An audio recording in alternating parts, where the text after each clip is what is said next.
Well, guys, your wish is my command. Merry Christmas, you filthy animals, and a Happy New Year!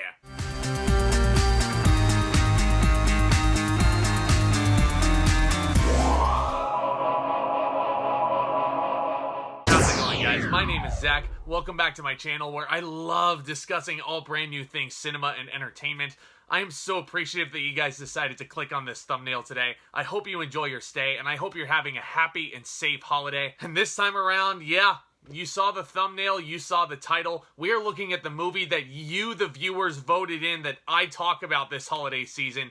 Fitting enough, because I reviewed the first film last year. Here we are looking at Home Alone 2, Lost in New York. This was once again directed by Chris Columbus, just like the first film, and all your favorite main actors are back. Macaulay Culkin, Joe Pesci, Daniel Stern, Catherine O'Hara, along with some new actors like Tim Curry, who, yeah, we're certainly going to talk about him, aren't we? So after Kevin loses track of his father at the airport, he mistakenly gets on a plane headed for New York City, while the rest of the McAllisters fly to Miami, Florida. That's right, a year removed from Home Alone 1's fiasco, he did it again. So now he's all alone in the Big Apple, and Kevin cons his way into a room at the world-renowned Plaza Hotel and begins his usual antics. You know the drill. But when Kevin discovers that Harry and Marv, now known as the Sticky Bandits, are on the loose, he struggles to stop them from robbing an elderly man's toy store just before Christmas. And that's really the big issue with this movie, isn't it? Home Alone 2 really does feel like a copy and paste of its predecessor's story. And trust me, I hate saying this. This is coming from someone who adored Home Alone 2 growing up,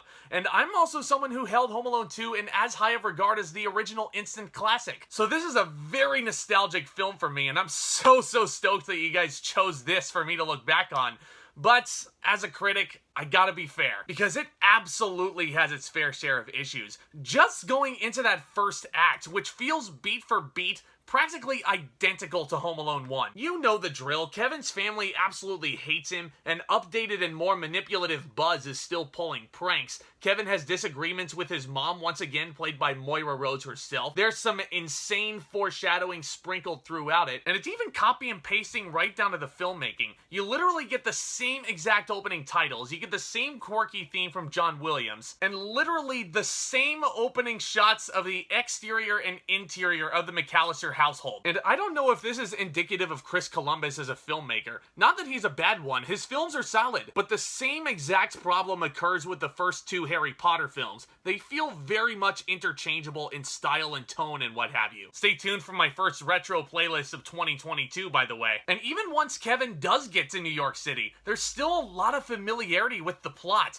Good and bad. Good stuff like angels with filthier souls, which he also uses to his advantage against the Plaza Hotel staff in a fantastic scene. Don't give me that. You've been smooching with everybody. Cheeks, Boney Bob, Cliff. I'm telling you, I need that fake movie turned into a spin-off, at least on Disney+. And don't act like they can't do it, because they actually own Deadpool now. Don't let me down. But then you also have the less than stellar elements, like the pigeon lady he meets in Central Park. Now, she's played by Brenda Fricker, who is an incredible actress. The first Irish actress to ever win an Academy Award, FYI. The more you know. And no matter how hard she's trying, I'm sorry, this just feels like such a blatant ripoff of Old Man Marley from the first film. Whereas his backstory was tear-jerking and heartbreaking, hers just feels so incredibly forced. And yeah, in hindsight, I'm sorry guys, the two turtle doves are corny. I'm sorry. And while I'm on the topic of those two turtle doves, let's talk about that other half. Oh boy, let's talk about Macaulay Culkin. This was tough. This was really tough to watch. And honestly, it's a fine line, and it's a tough subject for me to talk about, really critiquing child performances like this that aren't up to snuff. But after he was so real and endearing to watch in the first film, then he just turns in the I don't care, I'm cool as shit performance. And I'll be honest, the phoning in of this performance really wasn't Macaulay Culkin's fault. Because after the first Home Alone came out, Macaulay Culkin was everywhere for quite some time. He was the biggest child star walking the planet in the early 90s. Untouchable. And truth be told, this could have happened to anyone. So I don't blame him for this performance whatsoever. it just didn't really hook me as much as the first film did. Not to say that all of these performances aren't up to snuff, of course not. Like I mentioned, Brenda Fraker is doing the damnedest she can with the material she has. Catherine O'Hara is fairly good. John Hurd gets a lot more juicy material to sink his teeth into as Kevin's father. Tim motherfucking Curry steals this movie though.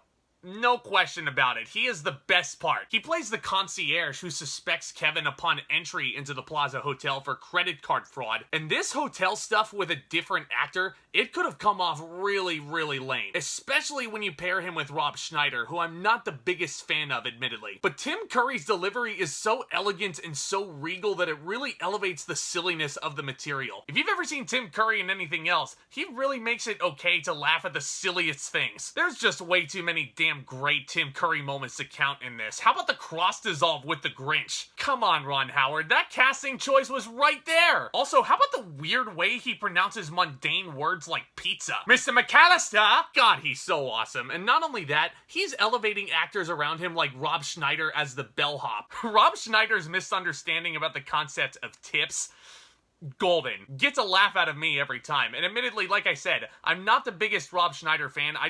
I'm sorry, I don't find him that funny. But when you give him the right material that's not conceived by Adam Sandler, he can really, really shine. So I'm willing to give him credit where it's due. Speaking of hilarious, Joe Pesci and Daniel Stern's chemistry is still off the charts. That honestly, aside from Tim Curry, that might be my favorite aspect of Home Alone 2, is just watching the sticky bandits again. And even as forced as the plot line of Kevin trying to stop them robbing a toy store like Kevin's some sort of vigilante, it's still so much fun. The booby traps are absolutely brutal, if not more than the first film. Harry is still getting his head set on fire. Marv is getting electrocuted. Marv is getting his ass handed to him, especially with concrete mixed with paint. Who can ever forget the staple gun? That made me laugh out loud as a kid. And of course, there's this.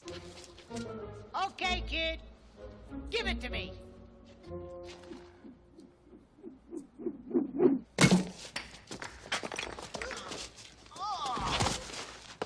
Directed. 4 of those, ladies and gentlemen. 4 bricks. Jesus fucking Christ. So, yeah, are there problems with Home Alone 2?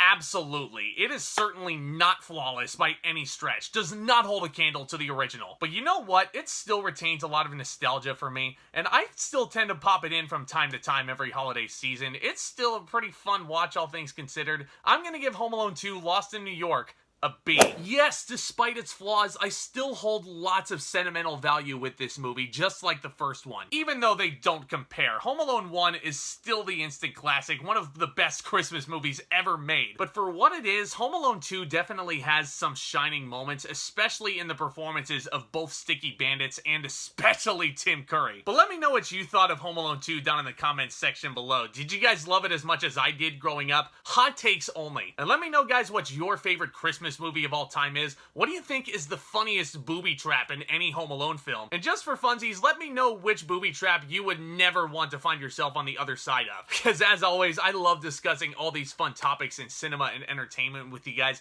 Obviously, I love creating this content, and seeing your guys' feedback and interacting with you guys just makes this all the more fun for me. And if you guys are enjoying this content, do consider smashing that subscribe button down below as hard as you possibly can. This channel is on the road to 1,000 subscribers. I'm hoping I can reach that number very soon. Not only is it a gift to me, it's a gift to you guys. You'll be the first ones to know anytime there's a new upload over here. And just saying, it's completely free. And guys, don't forget to smash that thumbs up button on your way out. That would be incredibly helpful. And stay tuned for more exciting content hitting this channel very soon. I've already started looking at a bunch of new holiday releases. I can't wait to talk about more and more with you guys, as well as giving you my best and worst films of this past year, 2021.